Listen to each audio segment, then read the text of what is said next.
Cuando quise ser bombista. Relato.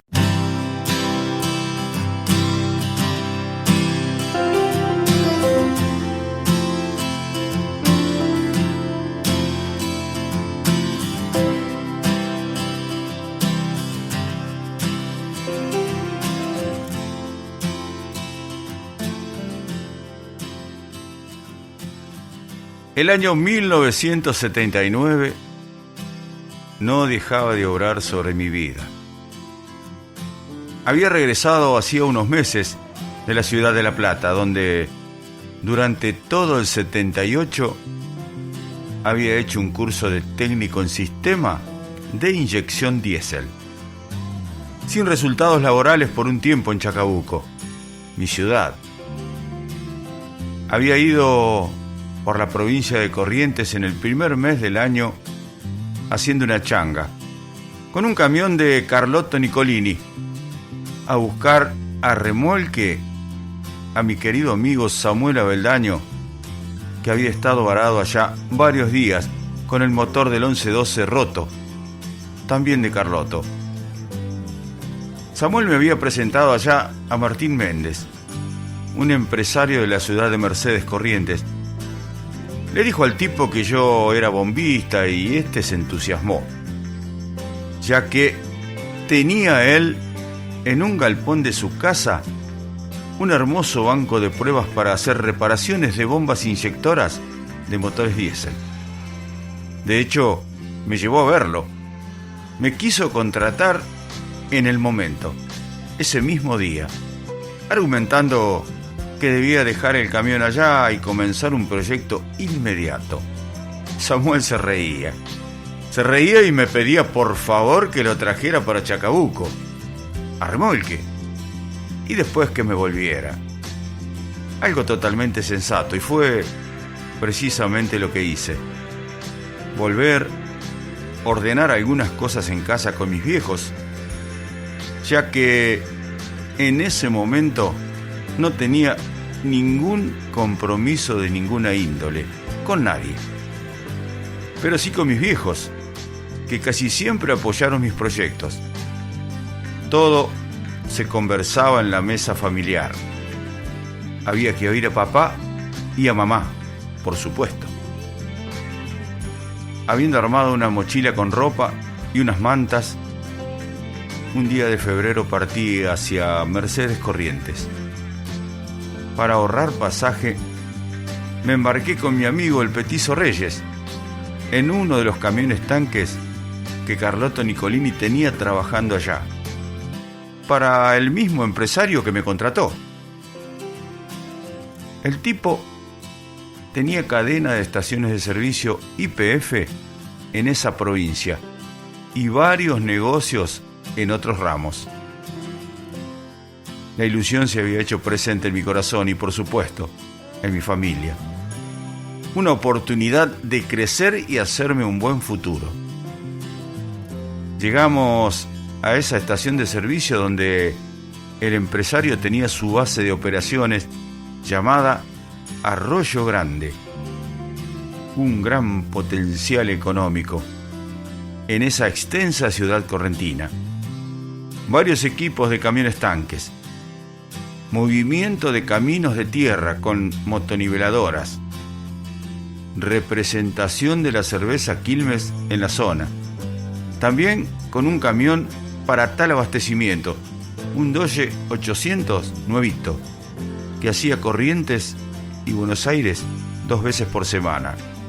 La verdad, cuando vi tanto despliegue empresarial pensé que me iba a ir muy, pero muy bien. Fui muy feliz en esos primeros días en que me ubiqué. La primera noche dormí en una pensión bastante bichoca. Recuerdo que por debajo de la puerta pasaban cucarachas de ida y de vuelta. Fue una sola noche.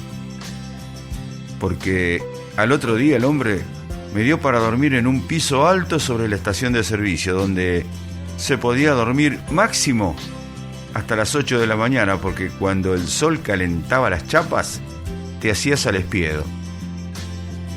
Me compró un colchón y me dijo que me traería una cama. pero no lo hizo. Así que organicé una muy práctica con cajones de cerveza al revés, atados unos a otros con alambre de fardo. Y arriba, por supuesto, el colchón. Era feliz. Y la cuestión de estar ahí no me dejaba pensar demasiado en cómo dormir. Me presentó un muchacho mayor que yo, pero joven, Miguel. Era quien tenía por contrato el restaurante del lugar. Un morocho que vivía también allí mismo con su esposa y una niña pequeña. Él debía por contrato mantener ese lugar abierto las 24 horas del día, porque allí hacían posta todos los ómnibus que viajaban con turistas a Uruguayana, un municipio brasilero situado en el extremo occidental del estado de Río Grande del Sur, teniendo frontera fluvial con la provincia de Corrientes, en Argentina, y al sur con el departamento de Artigas, en Uruguay. La verdad, cuando llegaban esos ómnibus era un desbande.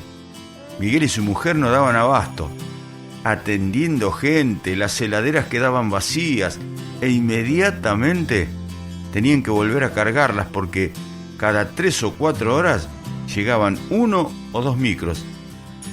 Era la época en que con plata argentina en Brasil se compraba de todo con poco. Allí ubicado, comencé a hacerme amigo de los obreros de la estación de servicio y camioneros que hacían postas muchas veces en la semana. También con Miguel, un tipazo del que no recuerdo más que su nombre de pila. Le habían dado la orden de darme la comida todos los días y como todavía no trabajaba, le empecé a dar una mano para cargar las heladeras y atender cuando el remolino de gente llegaba. En los entretiempos conversábamos. Me decía que le gustaba la música. Había sido guitarrista de Ramona Galarza, pero había dejado por problemas con la bebida alcohólica. De hecho, su esposa no quería ni sentir hablar de una guitarra, porque decía que por culpa de ese sagrado instrumento había estado a punto de perder la familia. Una noche pasó Ramona.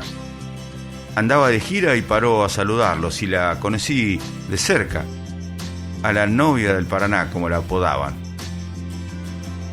A todo esto, Martín Méndez venía, hablaba conmigo y me decía los proyectos que tenía para mí. Armar un taller de bombas diésel en esa misma estación de servicio con 2 pisos. Abajo, venta de repuestos y arriba el laboratorio de inyección. Le hice un listado de herramientas. Fuimos a encargar materiales de construcción. Evidentemente, la vida se me estaba cambiando. Ya hacía como un mes que estaba allí, pero solamente eran palabras y proyectos armados en conversación. Las herramientas no llegaban, los materiales que habíamos ido a ver tampoco. Pero creí que era común en un movimiento nuevo. Ese sería, según Méndez, el único laboratorio diésel en 250 kilómetros a la redonda. En una zona rural muy extensa, con cosechadoras, tractores, camiones y demás vehículos a gasoil. Una mañana llegó un hombre en una camioneta buscándome porque se había corrido la voz de lo que iba a pasar y me trajo 6 inyectores de un tractor para limpiar. Y yo sin herramientas. Y el banco estaba en el centro de la ciudad, en un galpón tapado con bolsas de arpillera, en medio de una mugre espantosa.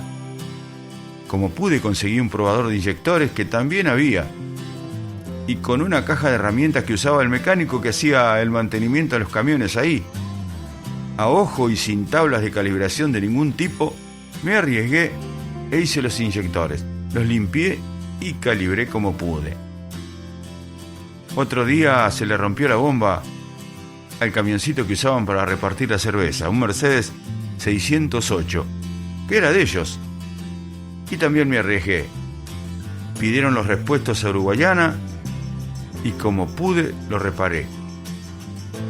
Recuerdo haber hecho las chapitas para trabar los elementos de la bomba con una tijera de cortar lata con una lata de aceite vacía. La verdad, únicamente un loco como yo se pudo arriesgar a hacer eso tan delicado y de tanta precisión de esa forma. El camioncito anduvo, no muy bien, pero anduvo. Habían pasado casi 3 meses y me decidí a no hacer más trabajos sin las herramientas correspondientes. Así que solo le ayudaba a Miguel en el restaurante todas las noches. En esos días conocí a un hermano de Martín Méndez, un tipo muy respetuoso que me invitó a acompañarlo varios viajes en su auto por asuntos de las empresas. Era una Break Renault 12 nuevita que volaba por las rutas. Una vez fuimos a Misiones por el camino de tierra que va costeando la laguna de Liberá. Eso lo hicimos en una Ford F100 V8, también nuevita. Fue un día de aventuras que sería para armar otro relato. Cuando veníamos viajando de regreso a Mercedes, el hombre me dijo algo que me ayudaría a comprender mi situación inconclusa. Textuales palabras: mi amigo, te diré algo. Se nota que sos un buen muchacho y lo que mi hermano te prometió no creo que lo vaya a cumplir porque estamos pasados de actividades empresariales y la verdad es innecesario el proyecto. Mi hermano es así, él dirige todo y cada vez se expande más y ya no podemos más. Así que tú sabrás lo que debes hacer. Lo entendí perfectamente, supe que ya mi lugar ahí no encajaba. Quizás Martín no se animaba a decírmelo y lo mandó a su hermano, que de muy buena forma me lo hizo entender. Al otro día puse mis mantas sobre el colchón, lo enrosqué, lo até con una soga finita, cargué la mochila y los muchachos que estaban de turno en la estación de servicio me consiguieron una camioneta que me llevaría hasta Colón, Entre Ríos, y de ahí en ómnibus a Buenos Aires.